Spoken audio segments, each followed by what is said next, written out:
Recording in progress.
Like, yeah. This is very comfortable. We are going to we need a drink. We need a drink, yeah. Добър ден. Welcome everyone. Добро дојдовте сите, ваши екселенции и истакнати гости. Добро дојдовте на овој настан. Денешната панел дискусија обединети за еднината на Европа ни дава можност да размислиме за заедничките искуства и визијата за обединета европска иднина преку призмата на проширување на Европа, миграции и санкции со цел стабилност. Размислувајќи за трансформативното патување на земите членки на ЕУ, ја имаме тука Литванија, Бугарија, Грција, Франција, ја имаме и Германија присутна. Промислувајќи го трансформативното патување на земите членки на ЕУ, дискусијата се труди да даде подлабоко разбирање за тоа како ЕУ и незините земји членки, но и земјите кандидати можат заеднички да работат со цел безбедна, отпорна и просперитетна Европа. Дозволете ми да ги представам нашите уведничари за денес. Го имаме амбасадорот на Европската Унија или шефот на делегацијата на ЕУ на Северна Македонија, на неговата екселенција господин Михалис Рокас. Добре дојдовте и ви благодариме што сте со нас денес. Го имаме заменик министерот за надворешни работи на Литванија, неговата екселенција господин Симона Шатунас.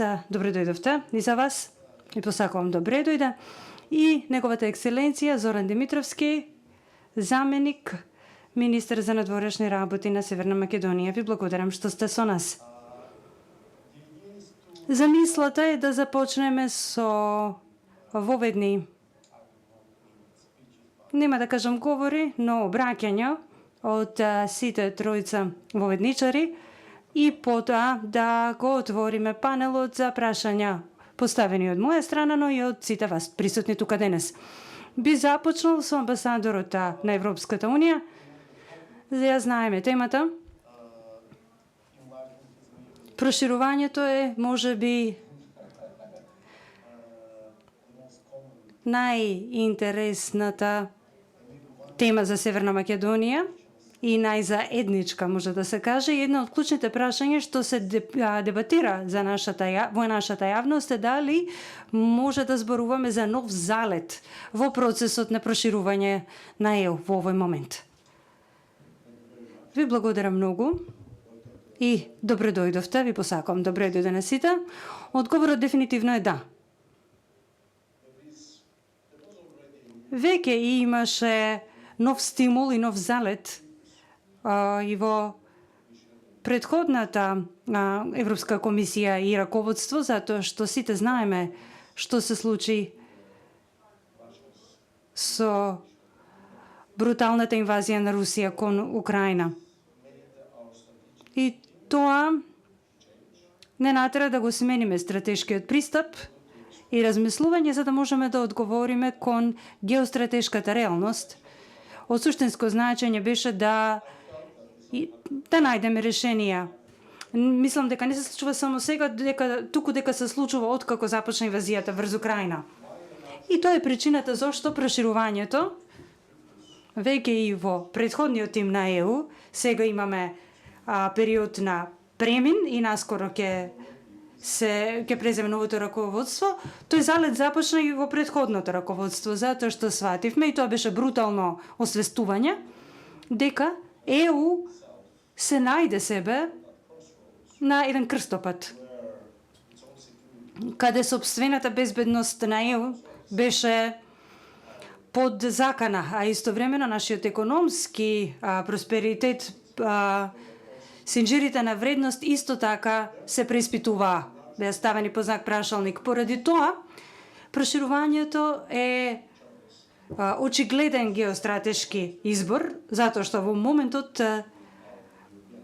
во нашето европско семејство ги вклучуваме земјите од Западен Балкан, па понатаму и Украина, Молдавија, па и дури Грузија. И кога го правиме тоа, се зајакнуваме. Нашиот натражен пазар и нашата економска реалност станува посилна, поголема куповна моќ, остваруваме и способноста да се браниме се зголемува, како и конкурентните пракси на различните земји во светот, со различните земји во светот, кои што се закана за просперитетот на нашата заедница. И ги зголемуваме, значи, конкурентноста пред нив, но исто така ја зголемуваме и нашата безбедност. Оваа брутална војна на агресија е пресвртница, слична како пресвртницата со која се соочивме Европа, се соочи во 1989 година, и покрај стратешкото размислување треба да не натера и со мрежа на нови политики, кои што ќе одговорат на денешните предизвици. Има многу дискусии за конкурентноста на европската економија, незиното место во дигитализацијата и новите територии на информацијските технологии што се случуваат во моментот. Па сега со новиот мандат јасно видовме председателката Фон дер Лајен како одново потврди дека проширувањето е на самиот врв на агендата, дека ќе има посебен комесар за проширување, и верувам дека сето оно што го воспостави Европската Унија како одговор, особено на она што Западниот Балкан го бара долго време. Тоа значи дека ќе имаме агенда што реално го подготвува Западен Балкан постепено да ги користи придобивките на пристапувањето, во исто време додека се надеваме траат преговорите. А истовремено сега има и целосен фокус на тоа како може да осмислиме развоен план, како би функционирал тој, особено тука во Северна Македонија. Тоа е главната задача на мојот тим и моја задача. Многу имаме тесна соработка со сите министерства, тука е со премиерот секако имаме поддршка и гледаме како може да го пренамениме она што е планирано, за да се оствари максимална придобивка на земјите од Западен Балкан. Во однос на другите две теми, сите се еднакво важни. Ке започнам со санкции, затоа што поврзани се, не мора да повторувам, знаете и сами, дека имаме предходно невидени санкции кон Русија, барем невидени за Европа, а покрај санкциите исто така многу блиску ги следиме неконкурентните практики на други чинители. Европската Унија веќе не може да си дозволи да биде наивна, веќе не може да си дозволи да не реагира, и санкциите се една алатка, но исто така тоа е поврзано и со синџирите на набавка и извозот за двојно користење, што го користи веќе Русија, може да го користи и веќе го користи, па затоа сега покрај 14 пакети на кои што веќе се договоривме, разгледуваме и гледаме како може да ги примениме санкциите и конвенциите. И доколку дојдам до последната точка од денешната дебата, тоа е миграцијата. Очигледно, тоа е едно од трите работи кои што се од најголема важност за ЕУ, покрај проширувањето и конкурентноста, извештаите и како одново ќе ја наметнеме својата моќ и нашиот пазар пред светот, но сите се согласуваме дека севкупен одговор треба да се даде севкупен одговор кон прашањето на миграциите. Имаме миграции и баратели на азил, по кои по долги регулатива која што се применува на таа тематика, која што се воспостави по долги дискусии и преговори меѓу земјите членки. Нема да ги набројувам посебните области, но се стреми не само да оствари безбедни и силни цврсти граници, солидарност помеѓу земјите членки, поврат на, ајде да кажеме, лицата кои што нелегално се на територијата на Европската Унија, но истовремено да се има и екстернализација на миграцијата со тоа што ќе има договори за реадмисија со земјите партнери како приоритет и други начини на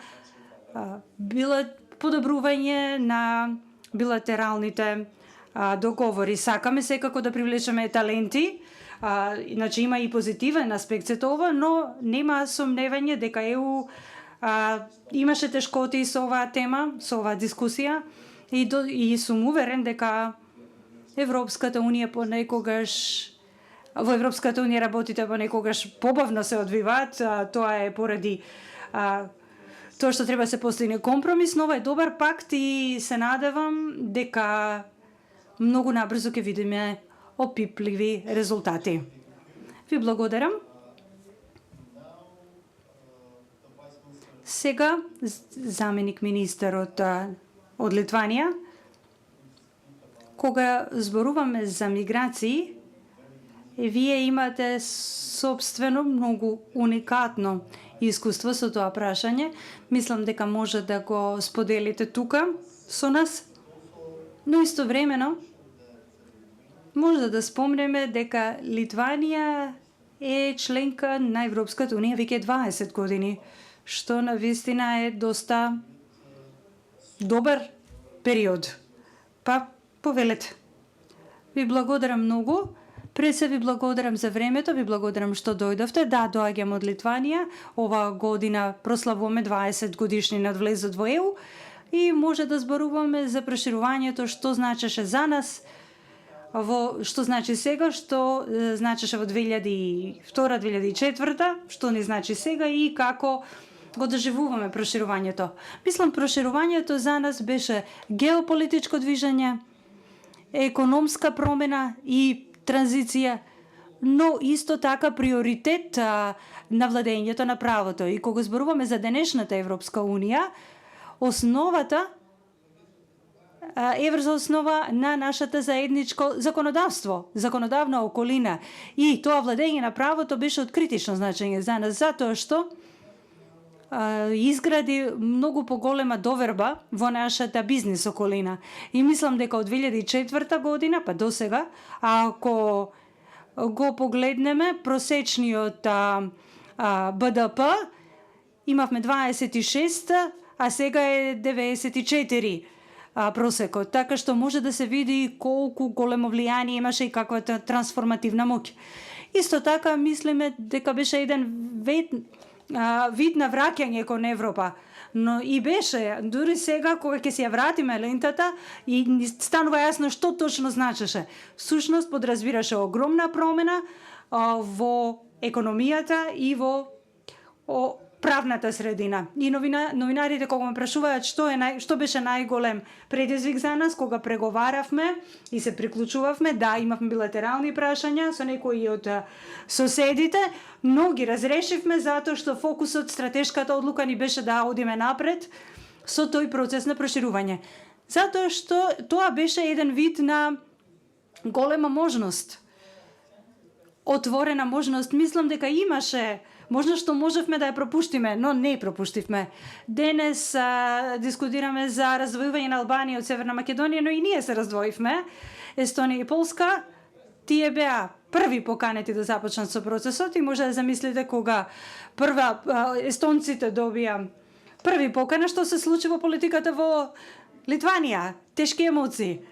Не беше лесно, но успеавме да надокнадиме и продолживме со целиот да надоместиме и продолживме со целиот процес и понатаму како голема група. Значи не беше само транзиција во геополитичка смисла, туку и економска и во однос на владењето на правото. Исто така до денес, од денешна гледна точка го гледаме проширувањето како историска можност. И војната од Русија врз Украина го консолидираше било какво преостанато сомневање што можеби сме го имале. И загрижен сум дека не треба да го изгубиме залетот на сегашната можност. И мислам дека новиот институционален циклус и новата комисија, председателката Фон дер Лајен ги стави вистинските работи на политичкиот дневен ред, на политичката агенда и за земите членки и за земите кандидатки треба она што е важно е дека треба да искористат таа можност. Ако за било кои причини ја пропуштат таа можност, ќе биде многу тешко повторно намаса да се стави нешто што било тргнато. Така што мислам дека сите треба брзо да делуваат, сите треба да направат максимални заложби за да се оди напред со проширувањето. Ќе биде тешко и за земите кандидатки и за земите членки, ќе биде тешко и за Европската комисија, јасно, затоа што ќе биде на вистина огромен обем на работа, огромни правни скрининзи, проверки, но сето тоа е изводливо. Но дефинитивно треба да искористиме можноста сега и затоа во Литванија сме големи поддржувачи за проширувањето источниот дел, Украина, Молдавија, но истовремено и Западен Балкан, и сметаме дека тоа проширување како трансформативен процес дефинитивно ќе направи голема промена кај земите кандидатки, како и кај нас. А сега да преминеме на санкциите. Мислам дека санкциите стана дел од законот на ЕУ, се дел од законодавството на ЕУ. И јас бев во Брисел и преговорав на дел од пакетите која бев амбасадор во ЕУ. Сега имаме 14 пакети, но тие 14 пакети се одредени правни лица, физички лица, но има хоризонтални санкции, што значи дека сите како земји членки сме посветени да спроведеме одредени санкции кон одредени земји или одредени сектори. И тоа секогаш е болно. Но исто така водам тим на лица што ги применуваат санкциите во Литванија, затоа што како што може да замислите на дворешните граници и по однос на миграциите и даноците, како ефективно да се применат, важно е да се применат и даноците. И кога го гледаме нашиот тим и кога присуствуваме на состаноците и гледам 15 институции како заедно разгледуваат и размислуваат како подобро да ги спроведат законите и ги затворат празнините. Но пред неколку години тој тим беше празен. Немаше никаква политика на санкции, беше можеби ограничена во одредени области, но овие сега 14 пакети, зборуваме и за 15, де факто подготвуваме, изборуваме за усогласување на санкциите за Белорусија, затоа што Белорусија е празнина во законот, дупка во законот што помага на Русија да однесе оружје на бојните полиња. Така што мислам дека Литванија во право сте, навистина треба да почнеме да го гледаме светот со поинакви очи и го правиме тоа. Затоа мислам дека санкциите се исто така правен инструмент, но и принцип базиран на вредности. И затоа за нас земите кандидати кога се приклучуваат на ФСП и се вклучуваат на пакетите за санкции, со тоа му покажуваат на светот кои им се нормативните политики на вредности. Санкциите треба да влијаат врз агресијата на Русија кон Украина, но исто така да ја припојат посилно Европската Унија однатре и да ја припојат кон незините, посилно да ја приближат до незините партнери. И тие санкции мислам дека ќе се прошират не само кон Русија и Белорусија, туку и кон Кина. Кина очигледно и помага на Русија во снабдувањето со добра за бојните полиња, тоа веќе е јасно, гледаме кинески компании дека ќе бидат на листата за санкции. И во однос на миграцијата, ќе зборнам и нешто, тоа е многу жешка тема во Европската Унија, во 7 земји членки, но и во Литванија. Мислам дека е нова работа за која ни се отворија очите пред 2 години, кога нашата граница со Белорусија, која што изнесува 700 километри, а ја злоупотреби Лукашенко за да внесе луѓе на европска територија. И јас спомнам дека некои колеги од Европа велеа: ве молам, затворете границата. Но јас реков, нашата граница е 700 километри од шумско земјиште, нема физичка бариера. Има некои мочуришта, ама нема море, нема некоја физичка бариера. А луѓето ми велеа: затворете границата, ама си мислев како? А луѓе едноставно си стапува на европско тло и бара азил. А законот на ЕУ во тој период беше и сега е доста широкоград. И се трудиме тоа штедар, се трудиме тоа да го средиме, но тоа беше нова појава. И беше еден надворешен предизвик и ги користеа луѓето како инструмент за да го зголемат притисокот врз Европската Унија. Така што мислам дека миграциите може да се разгледуваат од различни јагли, но се согласувам со амбасадорот дека најверојатно нов пакт за миграции ќе почне да се приме нов пакт што ќе отвори нови можности за тоа како да постапуваме во случаите на нелегална миграција. Да, ни треба легална миграција затоа што ни треба работна сила, но истовремено треба да можеме да поканиме одредени луѓе или да провериме кој доаѓа. Секако не можеме да станеме мета на нелегална миграција и притисок. Така што мислам дека темата на миграција е доста жешка тема во Холандија, Франција, Германија, но е реалност во сите земји членки, затоа што навистина стана инструмент за вршење притисок врз нас. Но мислам дека и тоа ќе се дојде на ред, ќе го средиме. Ви благодарам за ова прва тура на обраќање. Сега ќе го поканам заменик министерот за надворешни работи и надворешна трговија во владата на Северна Македонија, господин Зоран Димитровски, да ги сподели перспективите низ призмата на моменталната влада во Скопје во однос на темата што ја дискутираме денес. Ви благодарам, министер.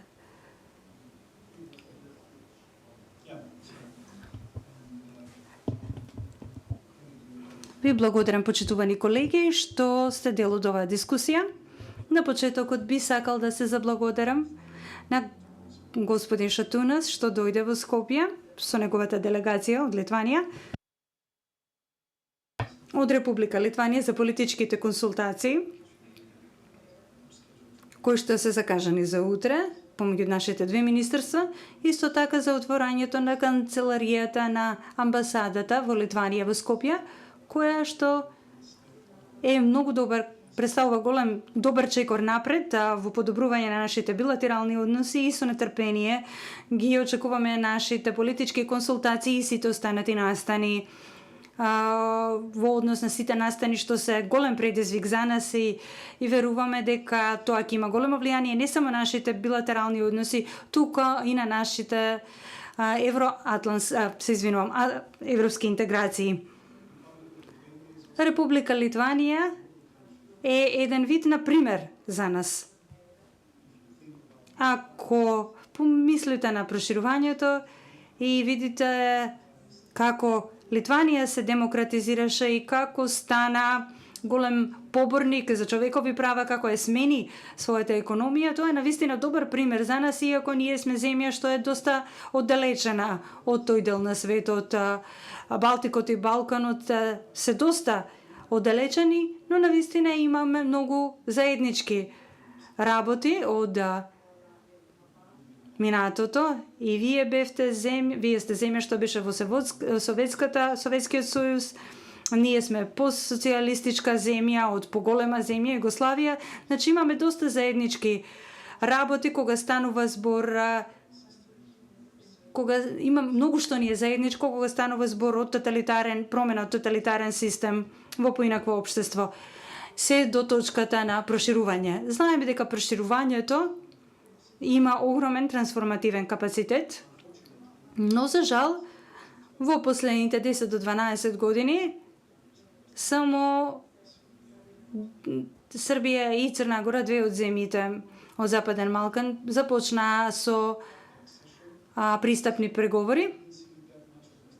Така што се уште не сме го почувствувале тој трансформативен капацитет во текот на преговорите, барем за нас. Тоа го гледаме и во соседството, земјите што не почитуваат владење на правото, имаат авторитарни практики и веројатно се загуби дел од тој трансформативен капацитет во текот на овој временски период. Тоа е барем нашата визија и начинот на кој што ние го доживуваме тоа. Така што истовремено е многу важно кога станува збор за војната во Украина, која што беше пресвртница, за да се разбудиме и да се освестиме дека фокусот на проширувањето е најдобрата политика за Европа да биде мирна и безбедна.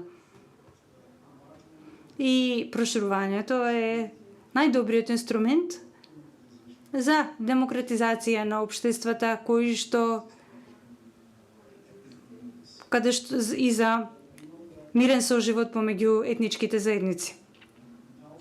Знаеме дека ако се фокусираме на Украина, Европа е фокусирана на Украина, секако цел свет е фокусиран на она што се случува во Украина поради руската агресија. Јасно ни е дека проширувањето станува и безбедносно прашање. Но доколку проширувањето е безбедносно прашање и сите се согласуваме околу тоа, тогаш и Западен Балкан има што да каже во однос на тоа.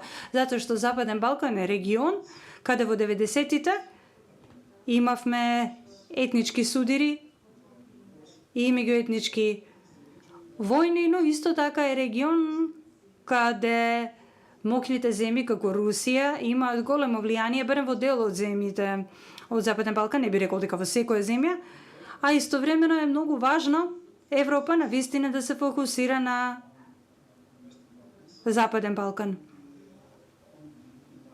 и на проширувањето.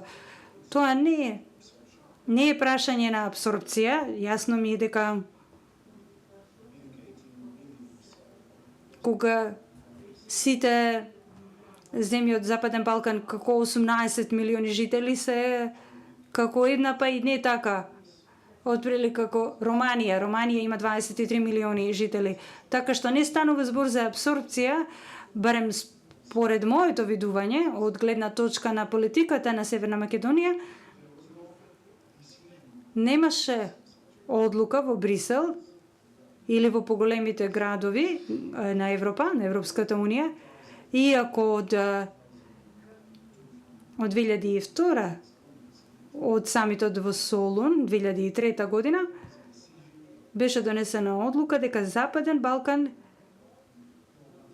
сите земји од Западен Балкан ќе станат членки на Европската Унија, така што имаше јасна визија за тоа, но не сме виделе многу од тоа се уште. Војната во Украина малку како да ги разбуди, да ги подразбуди не само општествата, туку политичките раководства во Европа и сметаме дека сега може да сега вистинскиот момент, не ние како земја, туку и Европа треба да го фати овој момент.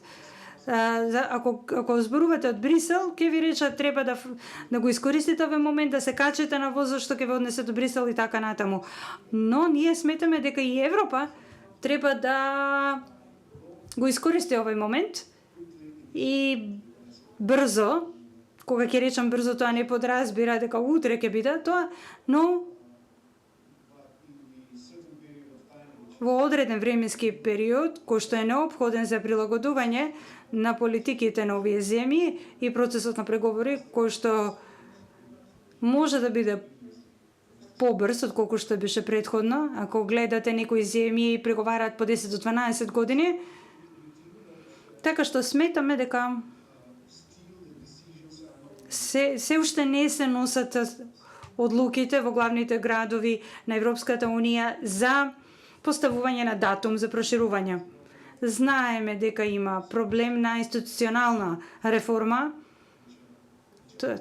реформа што е неопходна во Европската Унија, за Европската Унија да биде подготвена за проширувањето, но истовремено се плашиме дека овие институционални реформи може да се користат само како изговор за одложување на проширувањето. Има различни погледи во различните земји за овие реформи. Француско-германскиот предлог кој што се дискутира, па треба да се види дали следната пролет или средното лето ќе произлезе нешто од тоа.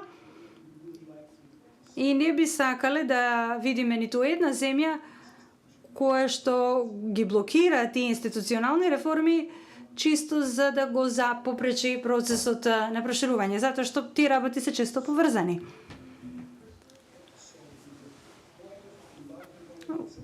Уште една реченица за проширувањето, па потоа доколку е потребно ќе зборувам. Ние како Северна Македонија навистина сакаме да бидеме проценети од Европската Унија согласно Копенхашките критериуми. И тоа е нашата визија и цел, како оваа влада смета дека треба да продолжиме по патот кон пристапување кон ЕУ. Инаку не би сакале тие билатерални проблеми да добиеме вето врз основа на билатерални прашања, што се има случајно во минатото за Северна Македонија. Знаете дека сме земја кандидат од 2005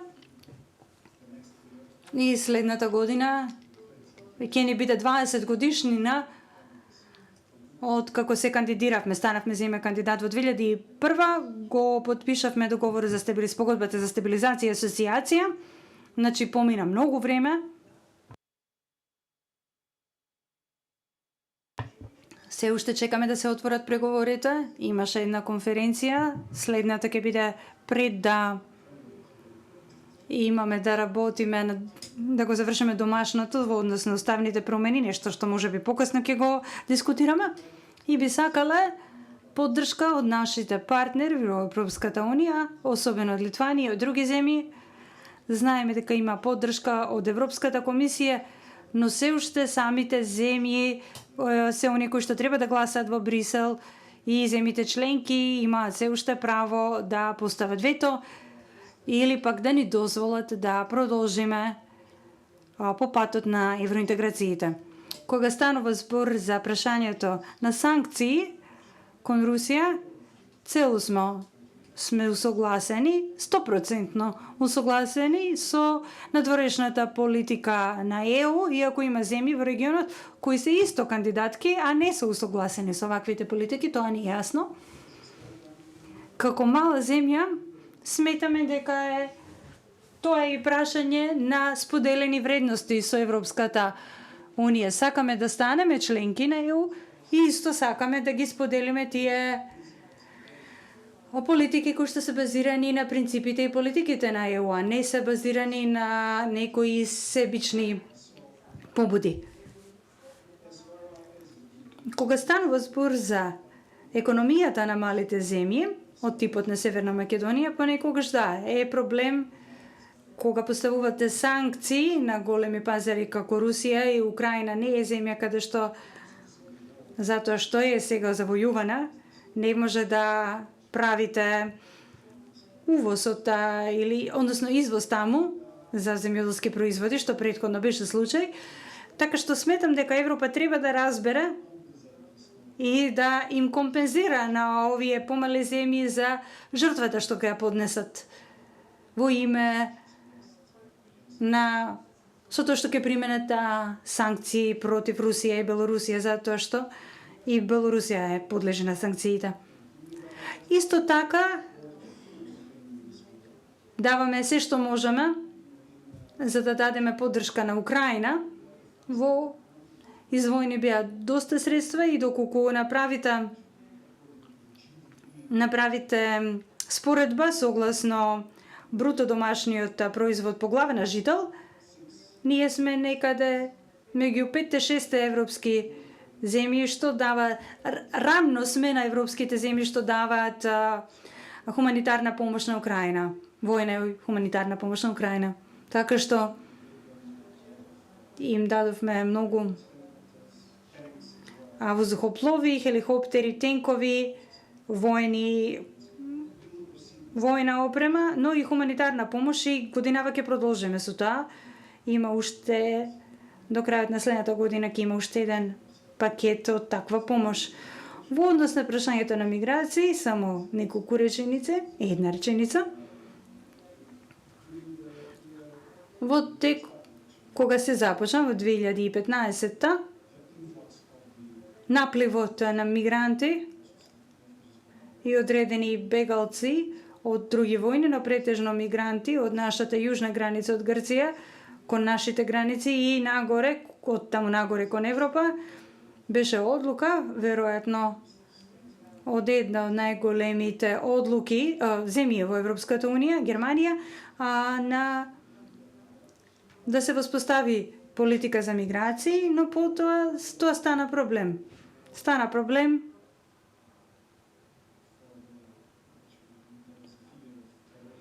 И имаше страф од тероризам на улиците на Париз и другите главни градови низ Европа. Потоа уште еден проблем се јави со различната култура на мигрантите, што на некаков начин ја загрози културата во земјите на Европската Унија. И сега гледаме дека Европската Унија едноставно се помирува со фактот дека мора да има одредена контрола врз сите вакви процеси на миграција, што е многу важно, а Северна Македонија е се уште на границите и е истурена на границата и може само да замислиме дека со таа војна моментално на Блискиот Исток, доколку почне да се шири, ќе видиме ќе соочиме со уште повеќе мигранти и бегалци во регионот, бегалци од војната, а Европа е секогаш местото каде што овие луѓе кои што доаѓаат од овие завојувани земји, што е цел, крајна дестинација на тие луѓе. Така што го подпишавме договорот со силите на Frontex во Македонија, има околу 130 канцеларии. Имавме голема операција на Frontex за контрола на границите, но исто така за блокирање на трговијата со луѓе, како уште едно важно прашање поврзано со миграциите, и ние сме придонесуваме многу во овој однос. Ви благодарам, господине Димитровски. Дозволете ми сега да го запрашам амбасадорот на ЕУ. Ке се навратам на една изјава на министерот за европски прашања на Северна Македонија, господин Орхан Муртезани, во едно од последните најновите интервјуа, тој кажа дека има потенцијален датум за Црна Гора за завршување со преговорите, а во контекст на одлуката на ЕУ да постави завршни одредници за Црна Гора за поглавјата 23 и 24. Кога ќе добиете завршни одредници на тие две поглавја што се најголем предизвик, значи дека всушност влегувате во крајната фаза на пристапните преговори. Дали може да прокоментирате нешто на оваа изјава на министерот пред да навлезам подлабоко и да преминам кон прашањата поврзани со Северна Македонија? Се надевам дека не очекувате да коментирам, затоа што тоа е, ако тоа го рекол, не сум запознен. Не е датум за влегување, туку потенцијален датум за завршување на пристапните преговори.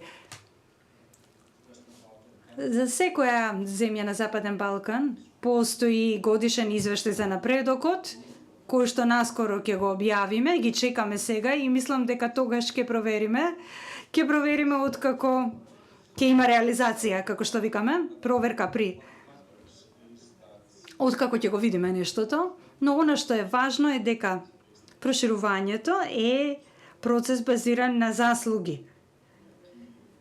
Значи, критериумите и законодавството и копенхашките критериуми се општо познати на сите и се зависи од поединечните заложби на секоја земја. Понекогаш треба да се донесат болни и непопуларни одлуки, но тоа е тоа. За жал, прашајте, Литванија и било која земја членка на ЕУ тука, дека кога се приклучиле, поминале нешто такво. Се приклучува една по една или сите 10 во исто време?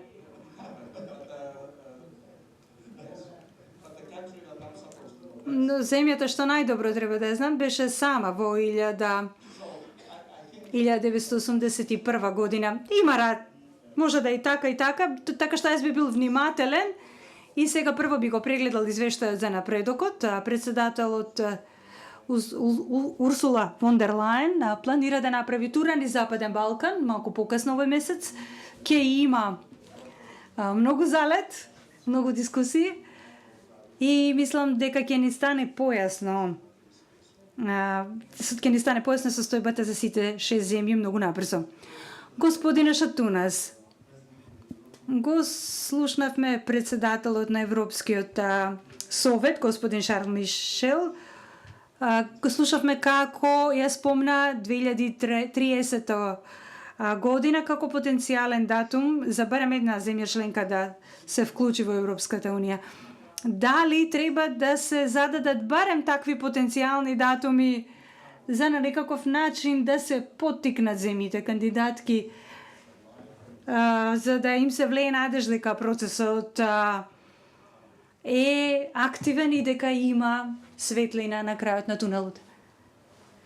Во принцип е во право, но не само за да се охрабрат, поттикнат земјите кандидатки, туку сите да се окуражиме дека процесот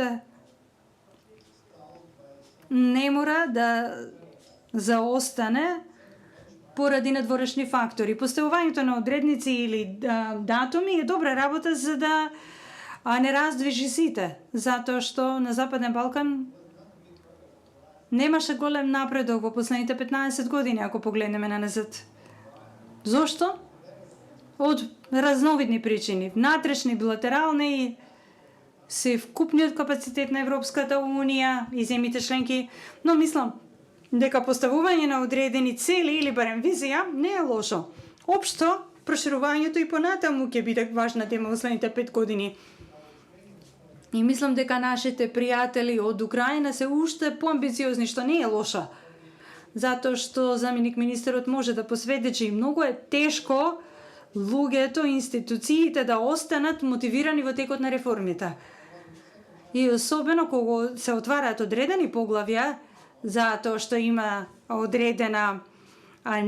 одреден редослед, што е логичен, се отвараат прво едни поглавја, па потоа може да се отворат и другите, и додека едните работат, другите институции седат и чекаат. Па како да се мотивираат дека не мора да чекаат 10 години? Затоа се приклучивме кон германската и словеничката иницијатива за да имаме квалификувано мнозинство, за да отвориме кластери за отварање, но што со тие што се завршни? И секогаш сме многу внимателни во однос на овие прашања, но чисто колку да имаме одреден поттик, барем датуми или други инструменти за поттик, би биле добри, затоа што навистина треба да се искористи ова историска можност. Сите велиме дека ни треба проширувањето, па ајде да го направиме. Ајде да се фокусираме, да најдеме начин. Морам да кажам дека во нашиот процес на проширување навистина ни беше многу напорно, не затоа што Естонија започна прва, туку затоа што и ние имавме билатерални проблеми, но успеавме да ги тргнеме на страна за поинтензивен билатерален диалог. Уште една многу голема работа што старите земји членки ја бараа дека треба да ги затворите нуклеарните централи што ги наследивме од советската окупација. Тоа беше огромна централа, нуклеарна централа, и која што носеше 19% од струјата, електричната енергија во Литванија. И замислете, кога политичарите решија да ја затворат, тоа беше политичко самоубиство. Но имаше едногласна поддршка и согласност во земјата и дека имаме многу поголема цел зад тоа да станеме членки на Европската унија. Така што решивме да ја затвориме таа нуклеарна централа И секако не оставија сами, затоа што Европската Унија ни помогна со вадењето од функција и ни помогна со цел на нуклеарната централа и со цел тој процес, така што мислам дека тоа ни овозможи и сите тие работи ни овозможија постојано да тече процесот. Господине Димитровски, јасно ни е дека постои договор, пакет на документи што беа договорени од претходната власт на Северна Македонија, Бугарија и ЕУ во јули 2024 година, преговарачка рамка, заклучоци од првиот совет, протокол за добро соседски договор со Бугарија, но исто така јасно ни е дека тоа е нешто што не е прифатливо за моменталната тековната влада во Северна Македонија, што беше јасно кажано не само од премиерот, туку и од останатите функционери. Кој е вашиот план? На каков начин ќе се надмина оваа состојба, за да може да се отворат пристапните приговори, иако се формално отворен, туку за да се продолжиете со преговорите, пристапните преговори и да се отворат кластерите. Ви благодарам за прашањето. Прво, не е само владата она што е против сите тие документи, преговарачката рамка, заклучоците на Советот и протоколите за спогодбата со Бугарија, но исто така 80% од македонците и 70% од сите граѓани во државата, ако ги земете во предвид сите целото население и владата доби мандат преку кампања за овие прашања во текот на последните избори. Така што би било предавство од страна на оваа влада да влезе во преговарачкиот процес и да ги усвои промените во Уставот без да промени ниту еден збор во сите тие документи и без да се обиде да постигне некакво решение со нашиот сосед Бугарија за одредени прашања што се многу осетливи, а се однесуваат на идентитетот на македонскиот народ. Кој ни е планот? Имаме многу јасен план и не го криеме, отворено го кажуваме. Понудивме едно можно решение, не рековме дека ова е само ова решение и ништо друго, туку рековме дека ова е одредено едно можно решение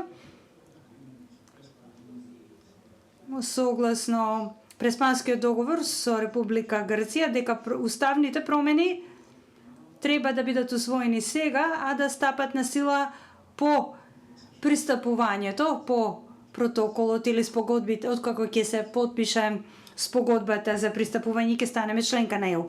Знаеме дека во моментов слушаме од други земји, од Бугарија, дека не е од Бугарија дека тоа не е за нив прифатливо, затоа што веќе ги потпишале документите постигнати со претходната влада на Северна Македонија, што сметаме дека беше погрешно да се потпишат, затоа што нашата цел не е само да ги отпочнеме преговорите, затоа што како што слушнавме, преговорите се веќе отпочнати, но не започнавме со отворањето на кластерите и преговарањето околу содржината на различните поглавија и кластери, но исто да имаме јасна и предвидлива завршница на тие преговори. Доколку станува збор за копенхашките критериуми и како може ли да зборуваме за предвидливост на начин на кој што владата на Северна Македонија зборува. Затоа што по дефиниција пристапниот процес е непредвидлив. Да, секако е непредвидлив ако сметате дека секоја земја може да ви, ако земете предвид дека секоја земја може да ви постави вето. Но овој имаме конкретен проблем со кој што се зачуваме сега. Ако ни постават вето врз основа на копенхашките критериуми, тогаш нема да ни биде мило Но ќе знаеме дека е проблем од наша страна. Но ако ни постават вето, например, ако станува збор за спогодбата со Бугарија за добрососедски односи и пријателство,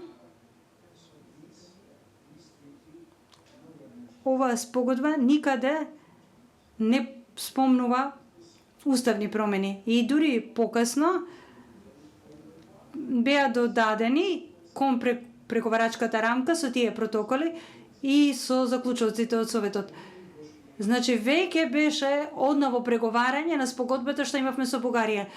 И тоа не значи дека било која спогодба помеѓу две земји дека не постои можност одново да се преговара за таа спогодба. Како што направивме со Грција. Имаше спогодба помеѓу Република Грција и Северна Македонија од 1995, доколку точно помнам, имаше договор дека Грција ќе ни даде поддршка на нашиот пат доколку го промениме знамето. Не знам колку се сеќавате. И покасно Грција ни постави вето кон станувањето членка на НАТО. Така што сметаме дека сите спогодби, пакта сун серванда, секако дека треба да ги почитуваме сите спогодби, но тие спогодби меѓу време се менуваат. И некои делови од тие спогодби може да се одново се преговара за одредени аспекти на тие спогодби. И него правиме ние овие не се било какви начала, туку се началата токму на Европската Унија. Сакаме да бидеме оценувани врз основа на копенхашките критериуми, а не билатерални прашања, затоа што многу од кандидатките имаат билатерални прашања со различни земји. Знаеме што се случува меѓу Србија и Косово во процесот на преговори и Босна и Херцеговина. Но проблемот тука е тоа што овие билатерални прашања се однесуваат на историјата и историскиот идентитет на нацијата и тоа станува предмет на вето. Тоа е проблемот. Тоа не е европско начало. Така, чисто да се вратам на вашето прашање за нашиот план. Чекаме политичката влада во Софија. Знаем моментално дека нема политичка власт, има избори и се надеваме дека наскоро ќе имаат нова власт. Дури ако немаат политичка власт, ние имаме волја да разговараме со председателот, со различните функционери кои што имаат моќ и влијание во Бугарија, да стапиме во диалог и да ги разрешиме овие прашања, затоа што не е тоа прашање само на тоа бугарите што ќе станат дел од преамбулата на нашиот устав, туку и не е тоа не е проблем за Северна Македонија воопшто. Знаеме дека ние сме поборници, огромни поборници за малцинства и човекови права, како една од ретките земји во Европа која што навистина се залага за овие права и имаме 6 заедници, така наречени националности, етнички групи кои што се спомнати во уставот. И нивните јазици се исто така официјални јазици во оние општини каде што имаат мнозинство, така што навистина се почитуваат малцинските права. И бугарите да станат дел од уставот, тоа ќе биде лесна задача. И моментално мнозинството во парламентот и опозицијата е за тоа, така што имаме мнозинство. Но проблемот е денот потоа. Денот потоа, според спогодбата што ја подпишавме со Бугарија и со дополнителните протоколи, вели затоа што има заедничка меѓувладина сесија што треба да се држи секоја година, да се процени докаде сме со напредокот во заедничкиот комитет за образование и историја, затоа што овој заеднички комитет или комисија за историја и образование нема никаков напредок, па веднаш ќе се донесе одлука дека ние вршиме повреда на протоколите, на заклучоците на Советот и преговарачката рамка и дека не се квалификуваме да отвориме, ниту да затвориме некое поглавие. И многу очигледно и предвидливо. Не знам како не вие, туку како не име ова јасно на сите кога зборуваме со политичките раководства на Европа, јасно имено проблем е што понекогаш се трудат да секако Бугарија е таа што е внатре, ние сме они што се надвор и тие јасно покажуваат солидарност со својата земја членка и тоа е разбирливо, го разбираме, но на крајот на краиштата мора да најдеме решение во диалогот со Бугарија и сметаме дека има исто така политички и либерални сили во Бугарија на кои што има јасно ова прашање и треба да им пристапиме со добра волја, да бидеме соседи, не треба да бидеме само соседи во Европската унија, туку и онака, и да имаме меѓусебни добри односи и сметаме дека со оваа добра волја ќе го надминеме прашањето во блиска иднина. Пред да дадам збор, да дозволам прашање и коментари од публиката, би сакал да му поставам уште едно прашање на амбасадор Трокас. Кој е вашиот став кон моменталното затишје, застој во пристапните процеси на Северна Македонија? Рековме дека имаме договор намасен, но согласно државниците, веќе го слушнавме заменикот министер, тоа не е прифатливо за моменталната власт. Би рекол дека имам предност на тоа што сум целосно нов во регионот. Повеќе од 20 годишна кариера има во Пацифичкиот дел на Азија, така што доаѓам од таму и можам само да ви кажам дека ова е моментот и оново да го повторам што вие го кажавте, ова е моментот кога шансата е отворена, дадена. Имаме залет за простор за проширување и начинот на кој што јас го гледам ова, нема избрани кандидати, сите се еднакви. На сите има еднакво дадена оваа можност и мислам дека од европска страна има цврста посветеност кон проширување на Западен Балкан заедно со Украина и Молдавија. Така што не треба да се пропушти оваа можност. Тоа е мојот став, а времето е сега. Ве сослушав, многу внимателно ве слушав, но она што ми е исто така јасно дека има заклучоци од Советот на Европската унија и мислам дека портпаролот во 2 наврати на Европската комисија спомна дека се подготвени да се отворат кластерите откако ќе се одобрат уставните промени. Земјите членки дискутираат. Единствената работа што можам да ја кажам е дека ги сослушавме сите овие аргументи и единствената работа што може да ја направиме од страна на ЕУ е да се подготвиме не само за нашите тимови, туку и сите министерства. Имаме нов план за раст, агенда за раст, го имаме ИПА-3, треба да сме подготвени да одговориме и сакаме да одиме напред. Тоа е неповрзано, секако, но да се искористи овој залет. И мислам дека единствен начин да се постигнат резултати е со имање верба. И оно што можам да го кажам, чисто да упатам на говорот на председателката Вон дер Лајен и сигурна сум кога ќе дојде на посета во земјата покасно овој месец, одново ќе ги потврди, нема да ги наречам принципите на ЕУ, туку реформскиот план врз основа на инвестицискиот инструмент за Западен Балкан ќе ги постави членките од Западен Балкан на еднакво ниво со европските фондови за кохезија. Така што е тоа реален, сериозен одговор. Како што кажавте вие, секој процес на проширување е обременет со многу билатерални прашања кои што знаат да бидат и одлуки кои што знаат да бидат болни, но она што можам јас да ве уверам, да ја уверам владата и народот тука е дека од наша страна правиме се што можеме да бидеме подготвени.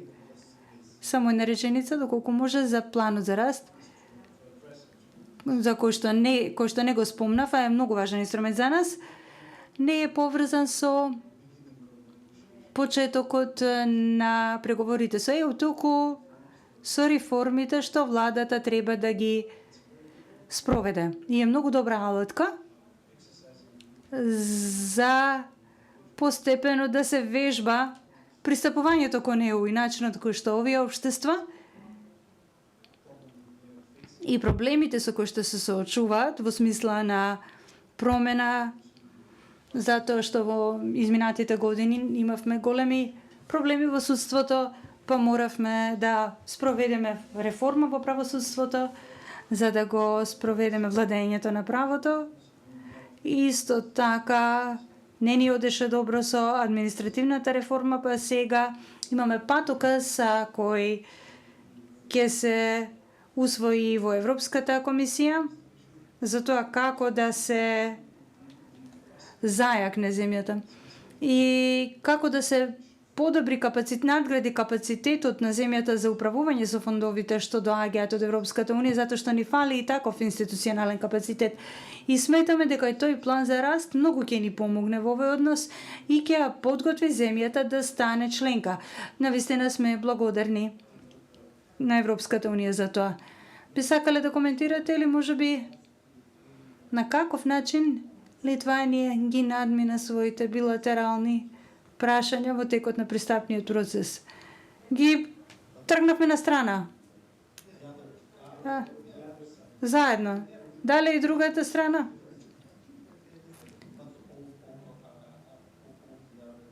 Сите други земји беа исто така земји кандидатки, не беа земји членки.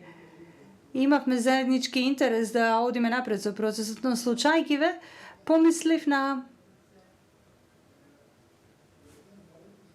европската политика во Брисел е уникатно место каде што доаѓате со национална позиција и со ваши одредени црвени граници и велите нема да правам компромиси. Но тоа е живот. Во Брисел така ја работиме на европската политика и на тој начин дискутираме околу законодавството. Не секогаш ни се допаѓа се 100%. Но и мора да жртвуваме и да правиме компромиси. Тоа е оно што го правивме со години во различните совети и обично не ни се допаѓа тоа што го предлага комисијата. Но така оди и работата едноставно во Брисел.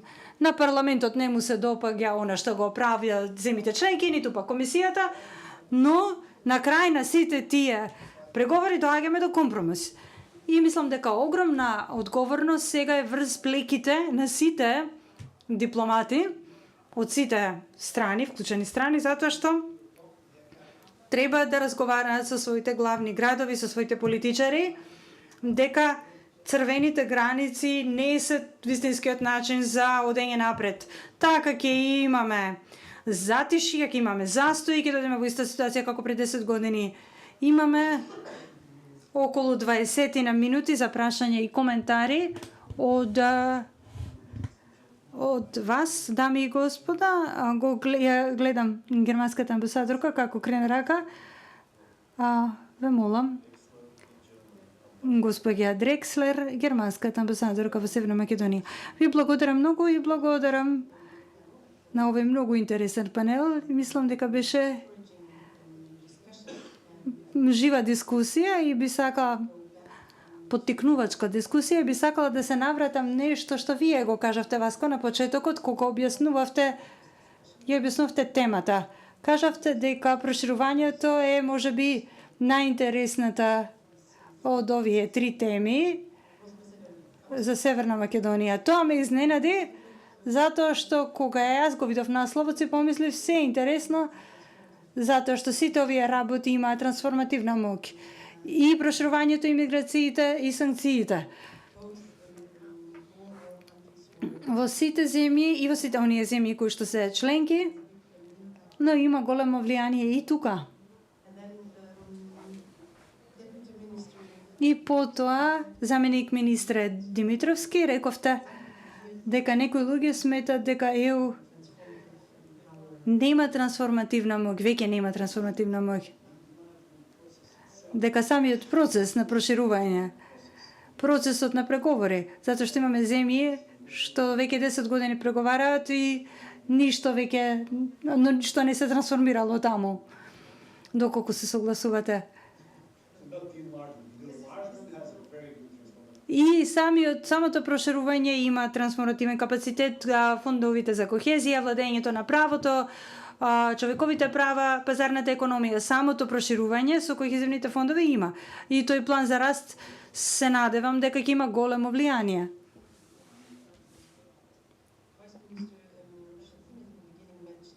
Заменик министр Шатунас ја спомна таа трансформативна моќ која што дојде со тоа што главен приоритет се стави на владењето на правото. И мислам дека тоа е на вистина така. Ако го погледнете од тој агол, може би ниту Европската комисија, ниту пристапниот процес туку е нешто што доаѓа од самата земја, од внатре, од трансформацијата. Во мојата земја, во Германија, луѓето не сакаат да зборуваат многу за трансформативната моќ на ЕУ, затоа што тогаш постои сомневање дека тоа е им се попува и луѓето не сакаат некој да им диктира од Брисел и дека се што се случува затоа што доаѓаме до компромис, имаме долги дискусии, затоа на крајот, како земји членки, сакаме да постигнеме нешто и имаме заедничка цел. Така што лично, искрено верувам дека постои заедничка цел и заедничка цел што ги спојува сите овие трансформации. И бев на вистина се охрабрив кога слушнав дека Северна Македонија и Литванија ќе отпочнат поблиска политичка консултација, затоа што мислам дека ваков тип на споделување на информации помеѓу земјите е нешто многу европско. Учење од меѓусебните искуства. Така што за мене, она што јас ќе го понесам, дека нема застој, но дека очигледно има одредени заеднички интереси за продолжување напред со овој, барем малку напред со овој процес. Ви благодарам. Ви благодарам, амбасадорке. Кој ќе биде следен? Повелете. Добро вечер. Јас сум Бери Мухамед, председател на Сдруженијето на средношколци на Северна Македонија и имам прашање за амбасадорот на ЕУ.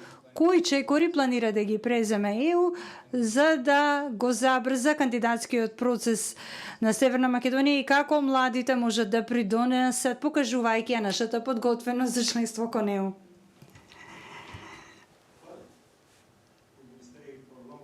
Ќе останеме долго. Долго би одговорил на ова, затоа што во суштина нема министерство кое што сум го посетил до сега во овој еден месец во кој што сум во земјата, каде што не идентификувавме приоритетни области и гледаме на кој начин можеме да одговориме со достапните фондови, кои се најдобри алатки за да се даде поддршка на Северна Македонија. Но со оглед на тоа што вие зборувате во име на младите, дефинитивно дискусиите што досега сум ги водел со Министерството за образование, но и Министерството за дигитализација, се претежно во оваа насока. Сметаме дека не е доволно училиштата и универзитетите да продуцираат таленти.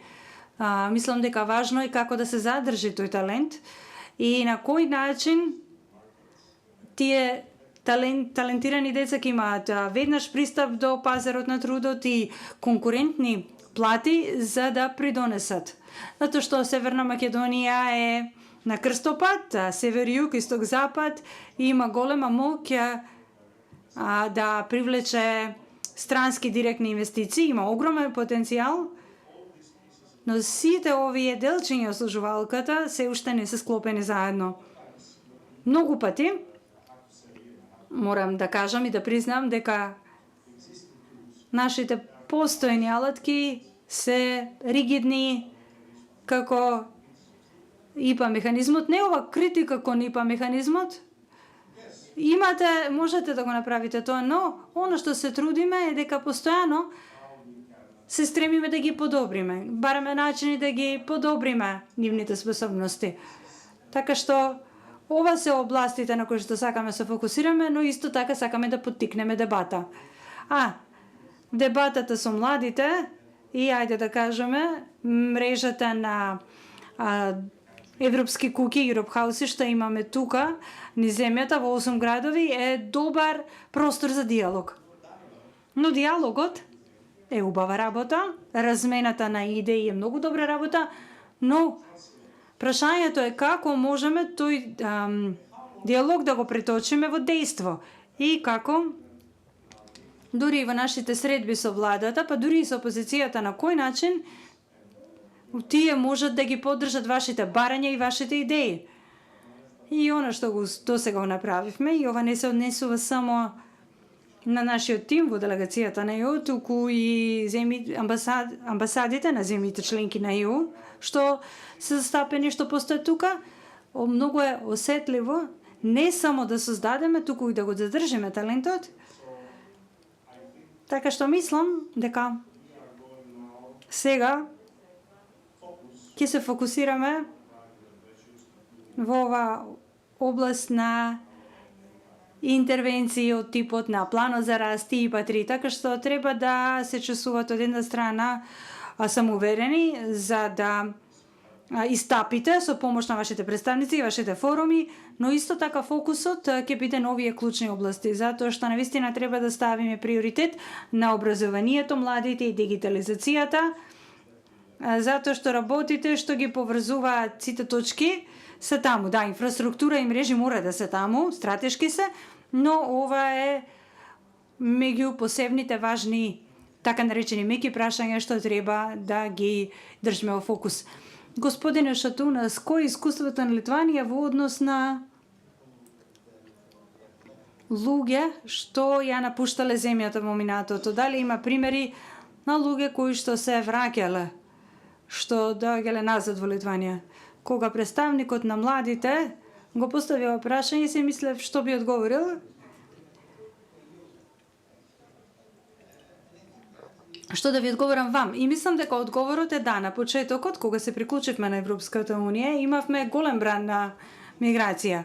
Имавме претходно, кога станавме независни, многу млади, тие бе економски мигранти,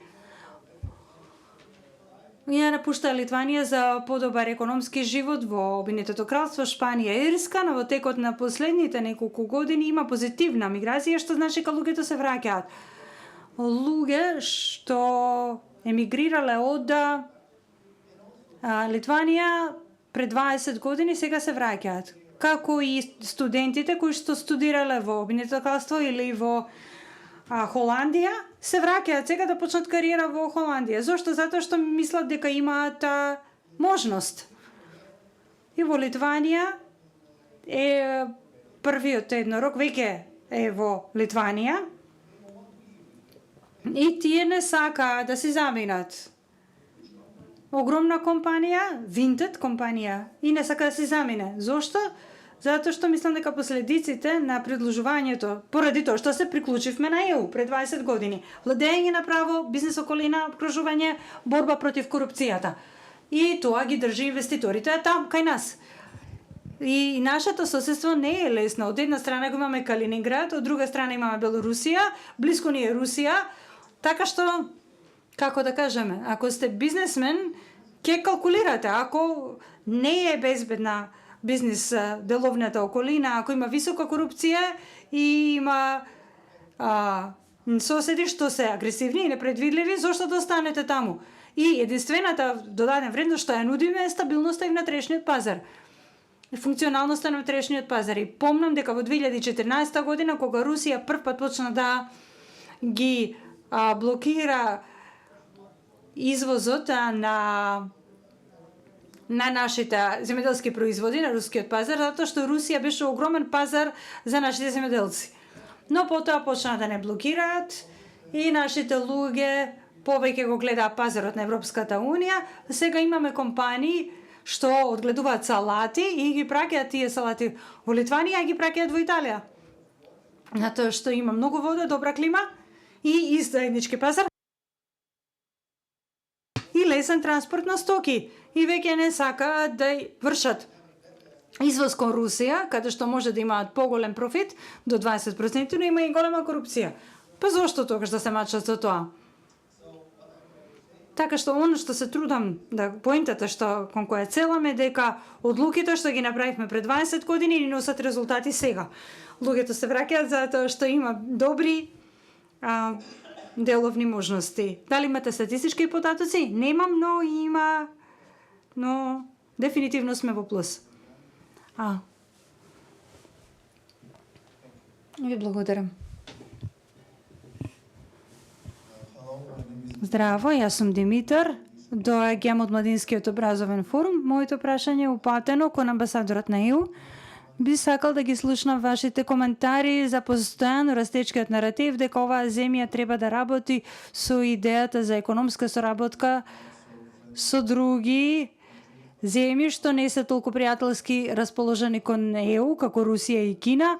Што мислите вие за тоа, особено во однос на оно што го кажавте за размената на идеите, спроведувањето и влијанието што може да се оствари врз политичкиот и идеолошкиот систем на земјата. Првата работа, што треба да се пофали во секоја дискусија во оваа земја, е целосната согласеност со позициите на ЕУ, не само во однос на CFSP, како што ја нарекуваме безбедносната политика, туку и се повеќе на одбраната и новите партнерства. И понудата, и вие зборувавте многу елоквентно за тоа, и заменик министерот исто така, ЕУ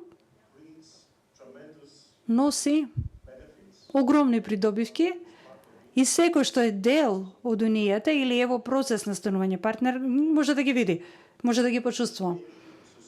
И во секое општество што го вреднува владењето на правото, што не сака корупција и сака можности, постои многу цврст и голем внатрешен пазар. Мислам дека ова е во овој момент она што го земаат на нишан земјите како Русија, просперитетот на ЕУ. Не би можел да замислам која би била алтернативната понуда на тоа. Што овие земји би требало да ја понудат не на Северна Македонија, туку општо, затоа што, како што гледаме, со принуда, агресија и со војна, и со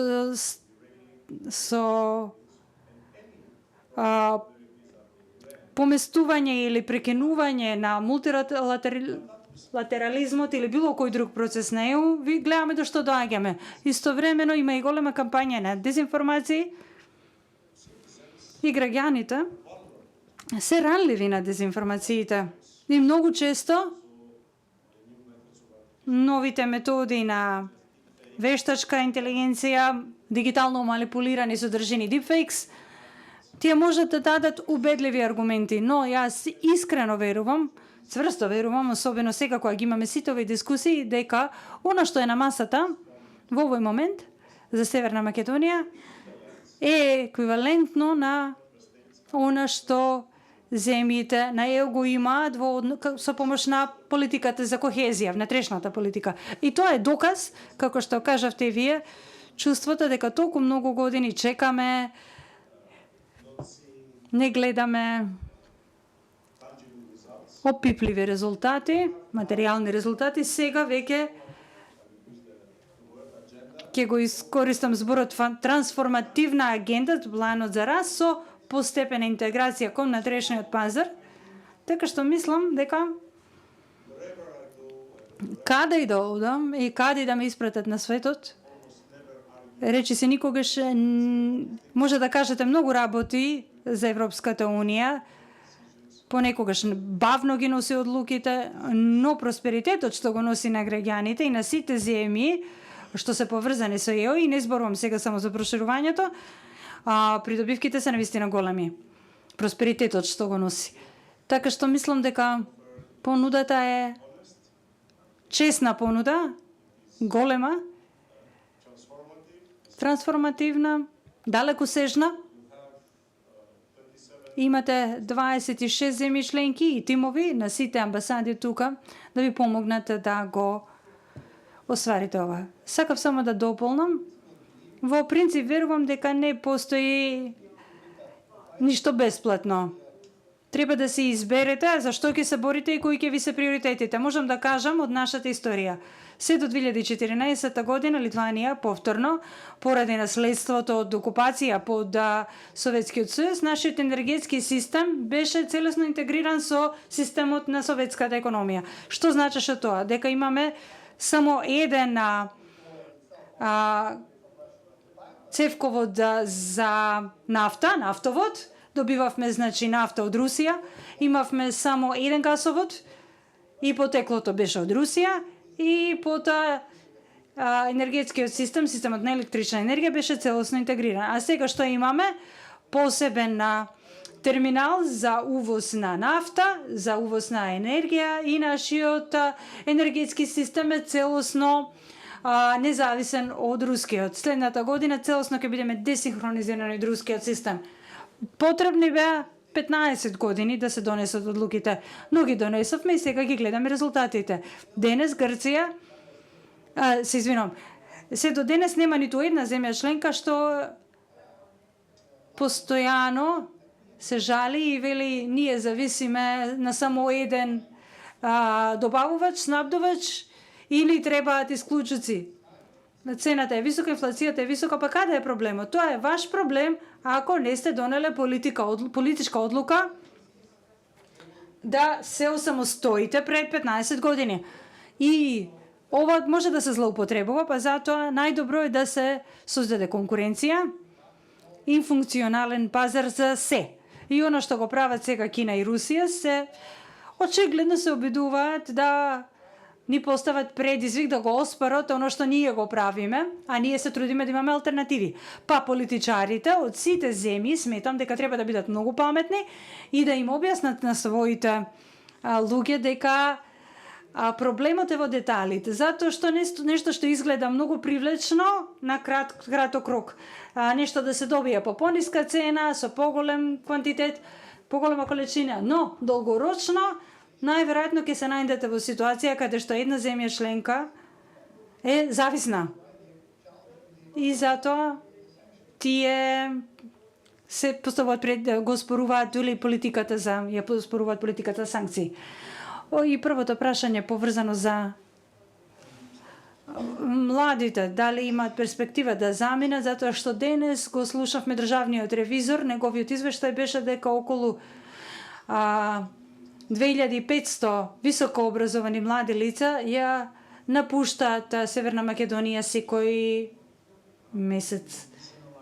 И мисламе дека тоа е причина за голема тревога, најголем проблем и за владата, и за опозицијата, и за секоја друга политичка сила во Северна Македонија. Така што, која е целта на оваа влада? Не само планот за раст и реформите кои што се трудиме да ги усвоивме на владина сесија, реформската агенда за планот за раст, но тоа од една страна. Од друга страна се трудиме да ги освестиме сите земји во Европската Унија, на кои што ќе станеме членка, и сите земји на НАТО, затоа што сме членка на НАТО, некои земји што стана членки на НАТО само поради двојната заштита за економија и за инвестиција, И тоа беше голем проблем со претходната влада, затоа што не привлековме многу странски инвестиции. Оваа влада сега има многу јасен план и чиста визија за тоа како да привлече странски инвестиции, така што ќе има пакети со намалување на даноците, ќе ги искористиме можноста што имаме индустријски слободни зони, кои што понатаму нема да можат да функционираат од кога ќе влеземе во Европската Унија. Значи, ќе привлекуваме странски инвестиции, а исто така планираме да направиме и многу инфраструктурни проекти, затоа што општ проблем на Западен Балкан е тоа што земите не се меѓусебно добро поврзани. Немаме пруги, немаме патишта, така што од Скопје до Софија се патува се уште 4-5 сати. И исто така и другите балкански главни градови. Сакаме, неопходно е всушност да бидеме партнери со со земите членки на Европската Унија во овој однос исто така, за нивните инвеститори да дојдат и да инвестираат не само во економијата, туку и во инфраструктурни проекти. Како влада планираме има две инвестиции од висок ниво во енергетскиот сектор, затоа што ние сме зависна земја, особено кога стана збор за електричната енергија, што е доста важно за граѓаните. И исто така веќе беа најавени инвестиции во ветерници, во фотоволтаици и во следните 3 до 4 години треба да станеме самостојна земја во однос на снабдувањето со електрична енергија. Ваквите инвестиции во економијата и подобрувањето на стандардот на живење на луѓето можат исто така да придонесат кон тоа младите да останат во земјата. Знаеме дека на Европа и требаат млади како работна сила, но ќе се потрудиме колку што можеме да ги задржиме во иднина и мислиме дека и Европа може да ни помогне во тоа. Уште едно прашање, младата дама, па ќе завршуваме со сесијата. Ви благодарам. Се викам Стефани Спировска, доаѓам од Весминстерската фондација за демократија и претежно работам на портфолиото за млади, па кога започнавме со младинските аспекти од оваа дискусија, ви благодарам Берен и Димитар. Беше доста убаво да се чујат некои позитивни искуства од Литванија, кои што ги споделивте за тоа дека младите луѓе што не сакаат да си заминат или млади што би се вратиле во земјата. За жал, податоците што тука ги имаме во однос на учество, младинско учество, покажуваат дека 8 од 10 млади би ја напуштиле земјата ако им се даде шанса. Исто така заменик министерот за надворешни прашања спомна во броеви колку е тоа и кога го пресметате тоа колку го всушност каква загуба трпи земјата во однос на влогот што го дава во младите луѓе. Затоа што тие се заминуваат затоа што се гледаат себе си во попросперитетно поразвиено општество. Ако погледнеме што е она што младите луѓе во што веруваат и кои се нивните перцепции, како гледаат општеството околу нив, гледаме како празнините во образовниот систем влијаат врз нашето општество. И мило ми е што соработката, беше спомната соработката со Министерството за образование и дека делегацијата на ЕУ соработува со Министерството за образование затоа што нашите анализи покажуваат дека имаме сериозна празнина која што представува закана за општеството понатаму, затоа што имаме млади луѓе кои што не го разбираат пристапниот процес кон ЕУ, што води до разочарување кај нив пред се, и имаме образовен систем што ги остава младите надвор од што не им дава јасна представа за тоа која им е улогата и каков треба да им биде ставот кон институциите. И би сакала да ве прашам како резиме на ова, како ја гледате политичкото и демократското образование и улогата на институциите, дали има волја и разбирање за важноста за политичкото и демократското образование општо и Дали е тоа важно во тоа како ги одгледуваме нашите генерации, конечно, како ја гледаме улогата на Европската Унија. Јасно ми е дека образовните политики се нешто што се работи на национално ниво, значи не се прашање на меѓународни влијанија, да може така да кажам, но мислам дека нашата состојба веќе не ни овозможува да ги третираме како само национално прашање. И прашањето би ми било упатено кон амбасадорот на ЕУ. Да, многу сум популарен. Станувам популарен изгледа.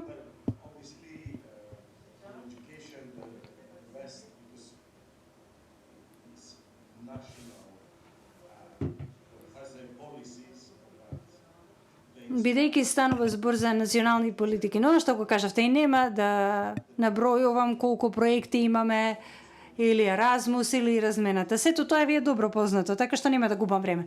Но она што го покренавте е нешто што е доста важно. Станува збор за граѓанството.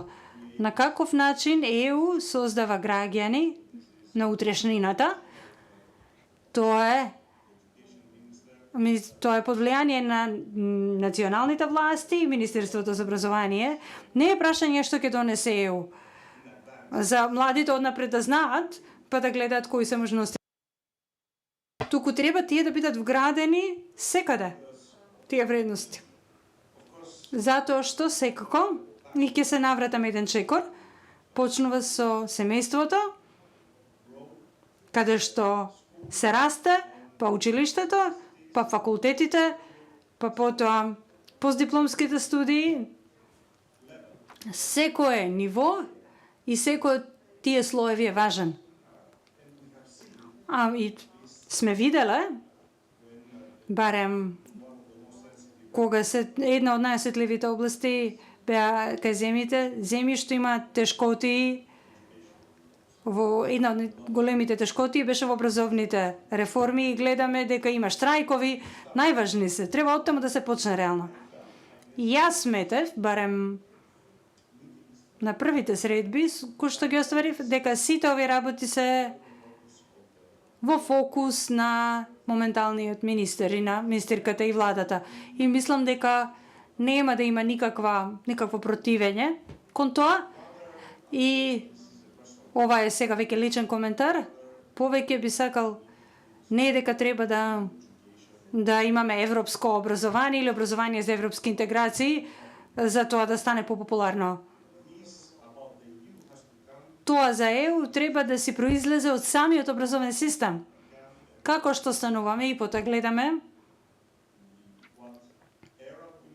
во која ера живееме, кои се предизвиците и заканите. Се соочуваме со екзистенцијални предизвици. И згора на тоа го имаме прашањето на конкурентност. Нова ЕУ на следната генерација, 1,7 билиони евра во економијата и покрај тоа се уште имаме проблеми. И ви кажувам тој извештај, значи резимето барем за извештајот, конечниот извештај. Но многу се работите што треба да ги споиме за да функционира нештото. И прашањето дали не можеме тоа да го направиме без младата генерација и да се наврата малку и на прашањето од претходно. Чувствувам и поминав 4 години во Малазија, каде ЕУ или Западот или глобалниот север да не успее, за нив е добро. За конкурентите. Го видов тоа практично со своји очи и многу пати знаеме дека каква е позадината на таквата помош, така што не мора да бидеме поагилни, побрзи, попаметни, но на крајот на денот Европската Унија е чин на компромис на понекогаш тешки одлуки, но нема поинаков начин, нема заобиколување. И можеби последниот коментар би бил дека оваа војната што се веќе ја трансформираше ЕУ и одлуките, ако ме прашате